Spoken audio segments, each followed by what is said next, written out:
Bonjour à tout le monde. Alors, la leçon d'aujourd'hui, c'est quoi? C'est les pronoms possessifs. Et qui dit pronom possessif dit, bien sûr, déterminant possessif. Ça nous rappelle à ça.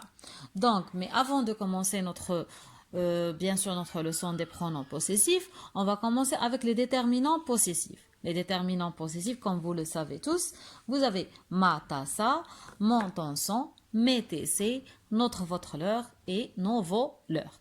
Donc, ces déterminants sont utilisés pour quoi? Pour désigner l'appartenance de quelque chose ou du lien qui nous lie bien sûr avec les membres de notre famille ou bien avec les objets qui sont chers ou bien avec les animaux, etc.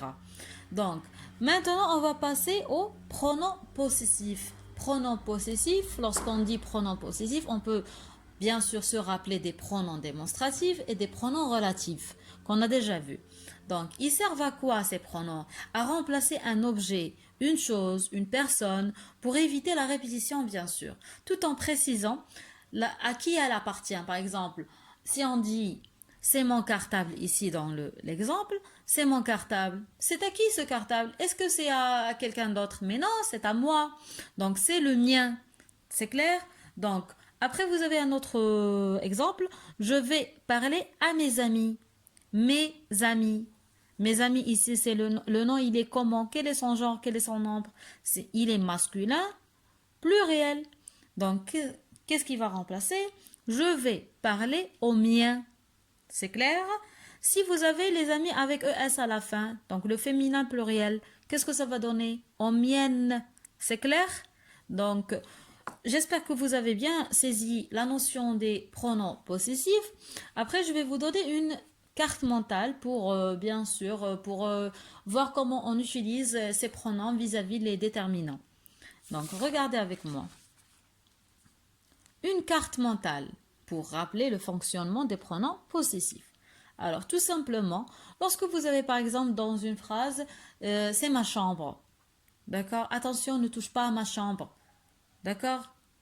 Qu'est-ce que tu vas lui dire? Attention, ne touche pas à la mienne. C'est clair? Donc, ma remplacé par la mienne.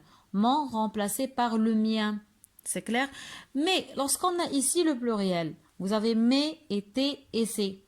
Ça dépend du nom qui vient après. D'accord? Par exemple, si vous avez mes livres, le livre c'est quoi? Quel est son genre? Quel est son nombre?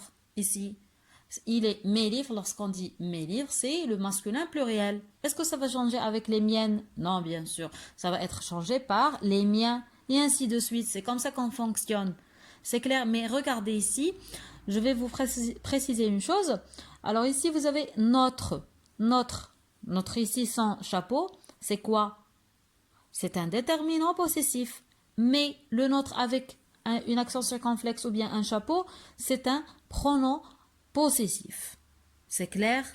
La même chose pour votre. C'est clair? Alors j'espère que vous avez compris. Merci de votre attention et au revoir.